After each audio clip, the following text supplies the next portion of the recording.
guys, welcome to Junior Advisement.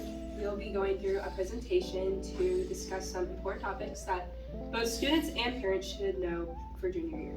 So this information includes post-graduation options, comparing the SAT to the ACT, college requirements, dual enrollment, paying for college, and naviance. All of this information is provided in the Junior Advisement packet that you will receive. Once the video has ended, counselors will meet with you and your student to review their graduation status and senior classes. Hey Ethan, what are you going to do after high school? I honestly do not have a clue. There are so many options. You could do a 4-year college or university, a 2-year technical college, go to the military, or do a job apprenticeship. Well, why would we want to do that? There are so many high-demand careers in Georgia that can be studied in a technical college. Like what? Here are a few. Whoa, I did not know we had so many. There are so many. I've decided to go the 4-year college route. Me too, but after looking at the freshman profile, my ACT score doesn't even come close to where it should be. But I'm trying to balance it out with my clubs and extracurriculars throughout my 4 years.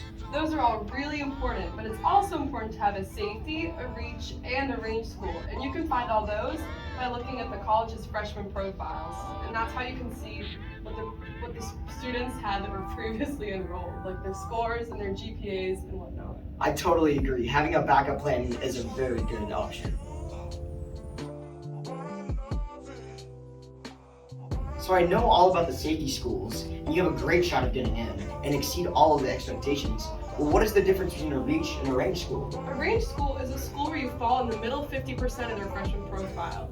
You meet their GPA requirements, you meet their test scores, you meet the rigor. However, a reach school is where it's a little more competitive and you need to improve that GPA, improve your test scores, improve your rigor in order to get a better shot at getting in. For competitive schools, you need a stronger GPA, you need leadership, you need more rigor, all that good stuff. Well, I need to get studying now. Hey Rashid. Hi. I have a question about dual enrollment. All my buddies are talking about that, and I just want to know what it's about. Oh my god, I just came from a meeting and we were just talking about it. This is a coincidence. Really? Yeah, I just came out. But anyways, I have it right in front of me. And so basically, dual enrollment is just an efficient way to get all your college credit and your hours during high school for free. Really? Yeah, for free. Oh my For god. free. So you don't pay ching at all. Wow. Yeah. I could use that. And you get up to 30 college credits during high school maximum. Really?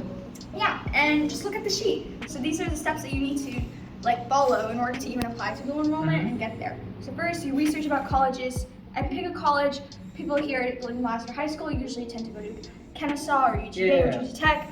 And then you take the SAT and ACT because they care about scores. Yeah, apparently. of course. And you're more than just a number, okay? But they don't realize that. Okay, and then you apply to college.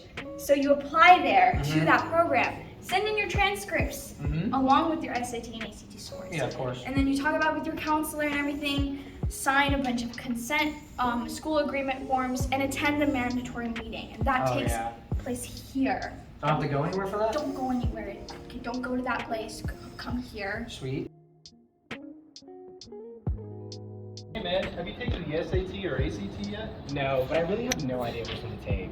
Well, it really depends. Are you good at math, geometry, and algebra? Or are you good at science and reading and interpreting graphs?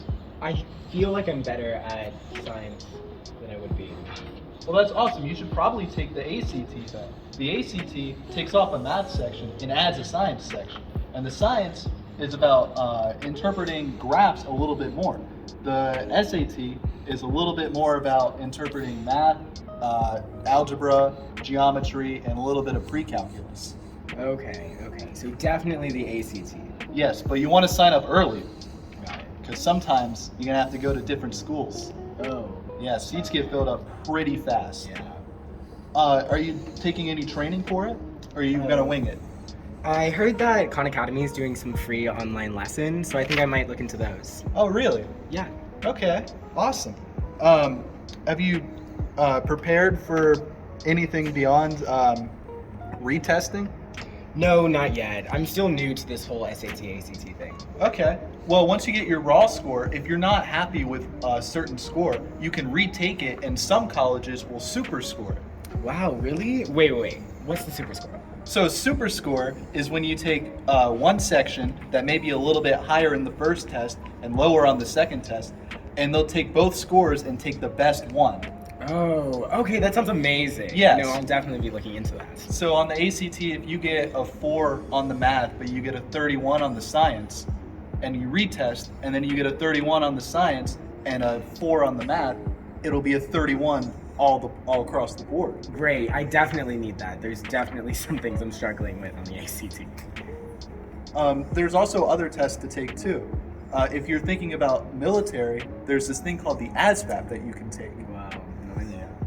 So the ASVAB is really where you would take a job in the military, your MOS, so to speak.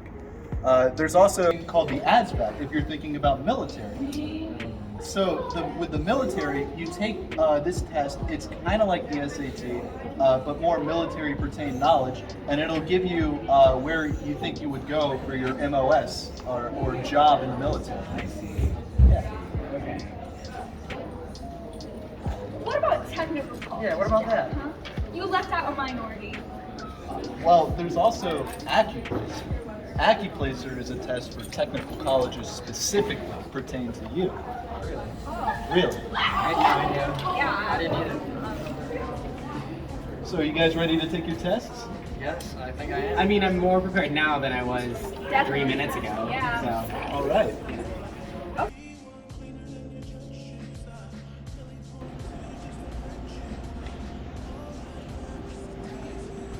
Hey Lisa, hi, how have you been? I'm good. I have a question, actually. So my counselor was talking to me about taking a survey on ambiance, and honestly, I don't really know like what it is, like what it does.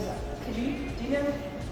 So there's 2 different types of surveys. There's the interest survey, which helps us with occupations and jobs, and we can see what kind of like things we want to do in our future, and that'll help us plan what colleges we want to go to. So then the second survey is the college super match, which is where we can pick preferences from different colleges.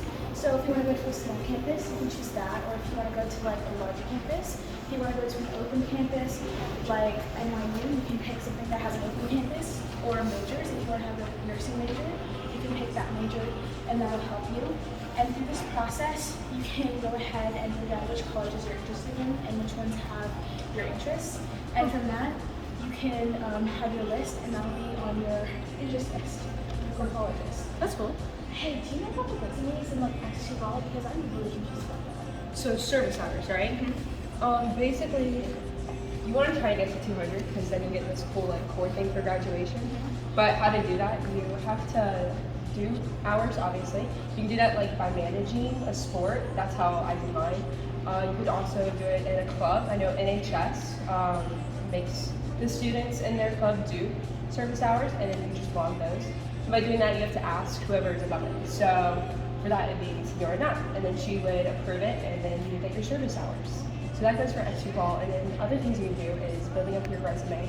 You can put the clubs you're in, the sports you play, if you have a job, if there's something else outside of school that you do, and that way it helps you for the future, so that you aren't in this rush to like figure out what have you done the past 4 years. Yeah. And you can just do that as you go along.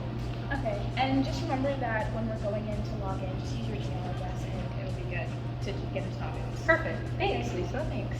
Bye. Yeah, they're going to talk about all the different types of scholarships, like the academic, the athletic, and there's also fine arts if you're into that. And do you know anything more about those? I think they're going to talk about the Hope Scholarship too, and I know that you qualify for the Hope if you have a 3.0 unweighted GPA, and it covers 80% of tuition.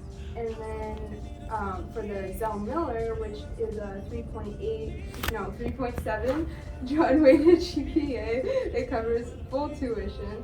And there's also certain requirements for the SAT and ACT. And I think you can calculate your GPA at the georgiafutures.org website. Oh, yes. And then so also to apply for the Hope Scholarship, you would have to make an application for FAFSA, Yeah. Yeah, okay, so that, you have to do that too. And I'm pretty sure that also offers like work study and loans and grants, if I'm not wrong, right? Okay, yeah. So I guess there's just a lot of research that really needs to go into finding scholarships and how to pay for college. Yeah, definitely.